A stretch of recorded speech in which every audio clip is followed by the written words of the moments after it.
Hello friends, તો તમારું બધાનું સ્વાગત છે ફરી એક વખત મારા ચેનલ બીનાસ ક્રિએશન ગુજરાતીમાં. હું છું બીના અને આજે હું તમારા સાથે શેર કરવાની છું એકદમ નવી જ રીતે વટાણા બટાકાનું રસાવાળું શાક. તો લગ્ન પ્રસંગનું શાક તમે મિસ કરતા હો તો આ શાક તમે ઘરે પણ બનાવી શકો છો અને એટલું ટેસ્ટી ચટાકેદાર બને છે. વિડીયોમાં તમે જોઈ જ રહ્યા છો કે જોતા જ મોઢામાં પાણી આવી જાય તેવું આજે આપણે બનાવ્યું છે ઘરે વટાણા બટાકાનું રસાવાળું શાક. તો ચાલો બનાવવાનું શરૂ કરીએ. એકદમ સિમ્પલ અને સરળ રીત બતાવીશ, પણ શાક એટલું ટેસ્ટી બનશે કે અઠવાડિયામાં 2 થી 3 વખત તમે મારી આ રેસીપી જરૂરથી ટ્રાય કરશો. તો ચાલો મિત્રો બનાવવાનું શરૂ કરી. તો અહીં 7 નંગ જેટલા મેં બટેકા લઈ લીધા છે.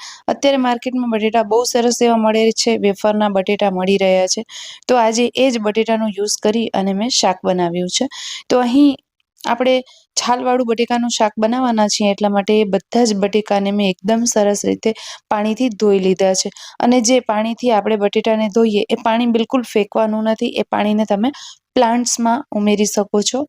તો તમારા પ્લાન્ટ્સ જે છે એ સરસ એવા ઉગી આવશે. હવે ફ્રેન્ડ્સ, તમે અહીં જોઈ રહ્યા છો કે મેં એક બટેટું લઈ લીધું છે અને તેના મેં રફલી કટકા કરી લીધા છે.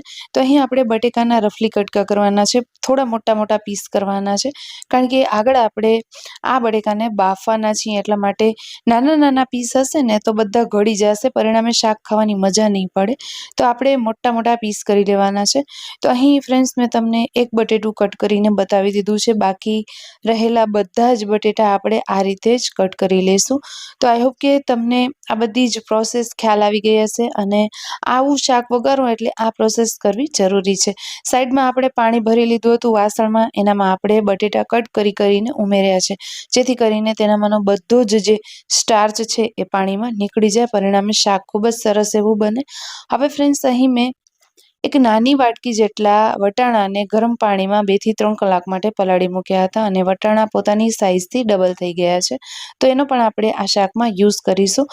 તો અહીં આપણે કુકર લઈ લીધું છે. કુકરમાં આપણે 1 ચમચા જેટલું તેલ લઈ લીધું છે. તેનામાં આપણે ઉમેરી દીધી છે હળદર અને થોડી હિંગ. ત્યાર પછી આપણે અહીં ઉમેરી દેવાના છે બટેકા અને સાથે સાથે આપણે વટાણા જે પલાળ્યા હતા તે આપણે પાણી સમેત ઉમેરી દેવાના છે.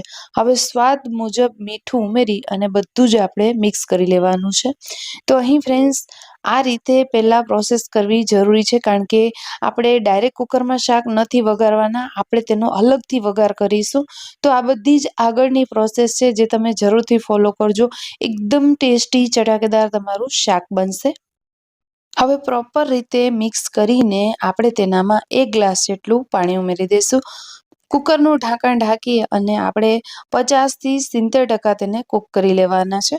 હવે ફ્રેન્ડ્સ, આપણે વઘાર માટે એક બીજો કડાઈઓ લઈ લીધો છે ગેસ ઉપર. થોડું મોટું વાસણ હોય તો એ જ લેજો, કારણ કે આપણે રસાવાળું શાક બનાવી રહ્યા છીએ. હવે તેલ થોડું નવશેકું ગરમ હોય ને એટલે એનામાં આપણે અડધી ચમચી મેથીના દાણા, 1 ચમચી રાઈ, 1 ચમચી જીરું ઉમેરી દઈશું.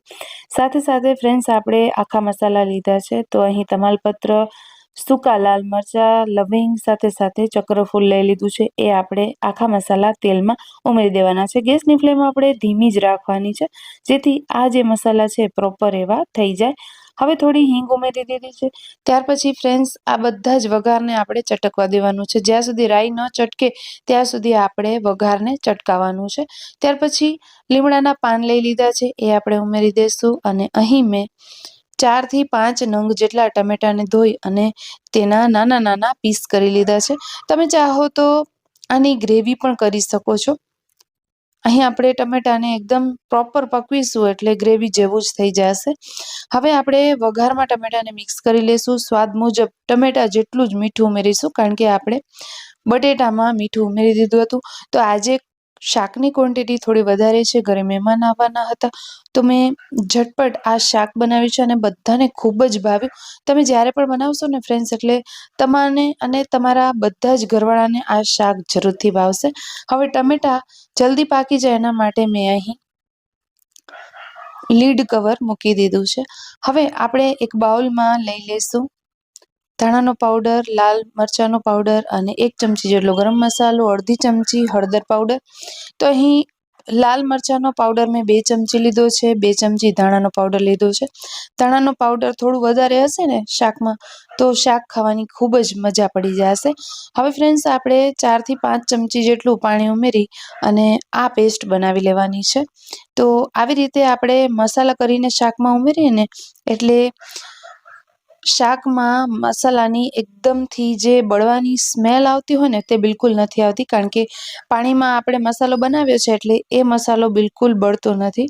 હવે ફ્રેન્ડ્સ અહીં મેં અડધા કલાક પહેલા આમલીનું પાણી કરી લીધું છે, મતલબ કે આમલીને પાણીમાં પલાળી લીધી હતી. હવે અડધા કલાક બાદ આપણે આમલીને મેશ કરીશું, જેથી કરીને એનામાંનો જે અર્ગ છે એ બધું પાણીમાં ભળી જશે. પરિણામે આ જે પાણી છે એકદમ ખટાશવાળું થઈ જશે. તો એનામાંથી આપણે પલ્પ કાઢી લઈશું અને હવે આપણે અહીં ટમેટાને ચેક કરી લઈશું. તો અહીં તમે જોઈ રહ્યા છો ફ્રેન્ડ્સ કે ટમેટા જે છે એ 50% જેવા કૂક થઈ ગયા છે. તેલ તરીને ઉપર આવે ને એટલે ફ્રેન્ડ્સ આપણે સમજવું કે પ્રોપર રીતે કૂક થઈ ગયા છે, પણ હજી થોડું ગ્રેવી જેવું કરવા માટે થોડી વાર માટે હું તેને ઢાંકી મૂકીશ. તો અહીં એકદમ સરસ એવા ગ્રેવી જેવા થઈ ગયા છે અને એક વખત આપણે ચલાવી લઈશું. હવે ફ્રેન્ડ્સ આપણે જે કુકર મૂક્યું હતું ને બાફા, એ બટેટા અને વટાણા એકદમ સરસ એવા બફાઈ ગયા છે. તો પાણી સમેત આપણે આ બટેટા અને વટાણાને શાકમાં ઉમેરી દેવાના છે અને ગેસની ફ્લેમ અત્યારે મેં થોડી હાઈ કરી છે અને હાઈ ફ્લેમ ઉપર આ બધું જ હું સરસ રીતે મિક્સ કરી લઈશ. ત્યાર પછી આપણે આગળના ઇન્ગ્રેડિયન્ટ ઉમેરીશું. આ શાક એકદમ સિમ્પલ બનાવ્યું છે પણ એટલું ટેસ્ટી બને છે કે ફ્રેન્ડ્સ તમે ખાતા જ રહી જશો. હવે ફ્રેન્ડ્સ આપણે જે મસાલો બનાવીને રાખ્યો હતો ને એ મસાલો આપણે અહીં ઉમેરી દેવાનો છે. તમે ચાહો તો ટમેટામાં પણ આ મસાલો ઉમેરીને તેને પકવી શકો છો અને બટેકા નાખીને પછી પણ આ મસાલો તમે ઉમેરી શકો છો. ધ્યાન એટલું રાખવાનું કે આપણે આ મસાલાને એકદમ સરસ રીતે પકવવાના છે. જ્યાં સુધી મસાલા જે છે પ્રોપર પાકશે નહીં ને ત્યાં સુધી શાકનો ટેસ્ટ સારો એવો નહીં આવે. તો હળવા હાથે આપણે બધું જ મિક્સ કરવાનું છે, કારણ કે બટેટા જે છે એ આપણે બાફી લીધા છે એટલે બહુ ગીચો ન થઈ જાય, ગારો ન થઈ જાય, એટલા માટે હળવા હાથે મિક્સ કરી લેવાનું. અહીં મેં થોડી વાર માટે ઢાંકી દીધું હતું ઢાંકણ, જેથી મસાલા એકદમ સરસ એવા ચડી જાય. હવે આપણે જે આંબલીનું પાણી કરીને રાખ્યું હતું ને ફ્રેન્ડ્સ, એ આપણે અહીં ઉમેરી દેવાનું છે. એટલે આ શાક એકદમ સરસ એવું ખટાશવાળું થઈ ગયું છે. જો તમને ખટાશ ખાવાની મનાઈ હોય તો તમે અહીં આંબલીનું પાણી ન ઉમેરતા તમે એની જગ્યાએ લીંબુ ઉમેરી શકો છો, જો ઘણાને ન સળતું હોય તો. હવે થોડી કસૂરી મેથી ઉમેરી છે, થોડા શેકેલા સિંગદાણાનો ભૂકો ઉમેરી દીધો છે અને 1 ચમચી આપણે તલ ઉમેરી દીધા છે. હવે આ બધી જ સામગ્રીને ફરી પાછું આપણે શાકમાં મિક્સ કરી લેશું. તો લગ્ન પ્રસંગમાં આપણે જાતા હોઈએ ને એટલે આ શાક તો રસોઈયા મહારાજ અચૂકથી બનાવતા હોય છે અને ખરેખર મારું તો બહુ ફેવરેટ છે. આમ તો મને બટેટાનું શાક ઓછું પસંદ છે, પણ જ્યારે લગ્ન પ્રસંગમાં જાઉં એટલે આવું શાક મળે ને તો બસ મને પંજાબી પણ ન જોઈએ, હું આ શાક સાથે જ જમણવાર પૂરું કરું છું. તો મિત્રો અહીં મેં 1 ગ્લાસ જેટલું પાણી ઉમેરી દીધું છે. રસો તમને જેટલો જોવે એ પ્રમાણે તમને અહીં પાણી ઉમેરવાનું છે. તો આ જે શાક છે ને યુઝ્યુઅલી રસાવાળું ખૂબ જ સરસ એવું લાગતું હોય છે.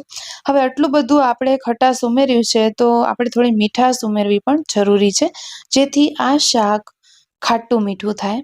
તો અહીં મેં થોડો ગોળ ઉમેરી દીધો છે, મિક્સ કરી લીધું છે અને અહીં લીડ કવર કરીને શાકને પકવી લીધું છે. અહીં તમે જોઈ રહ્યા છો કે તેલ ઉપર આવી ગયું છે અને લાસ્ટમાં આપણે અહીં ધાણાભાજી ઉમેરવાની છે. ત્યાર પછી આપણે શાકને એકદમ સરસ રીતે મિક્સ કરી લઈશું અને ત્યાર પછી ગેસની ફ્લેમ બંધ કરીને ગરમા ગરમ આ શાકને આપણે સર્વ કરીશું. તો રેડી છે ફ્રેન્ડ્સ આપણું એકદમ ચટાકેદાર ટેસ્ટી વટાણા બટેટા ટમેટાનું રસોઈયા મહારાજ બનાવે તેવું લગ્ન પ્રસંગનું શાક. વિડીયો કેવો લાગ્યો છે કમેન્ટ કરવાનું બિલકુલ ના ભૂલતા. ગમ્યો હોય તો લાઇક, શેર અને સબસ્ક્રાઇબ જરૂરથી કરજો. ફરી મળીશું, ત્યાં સુધી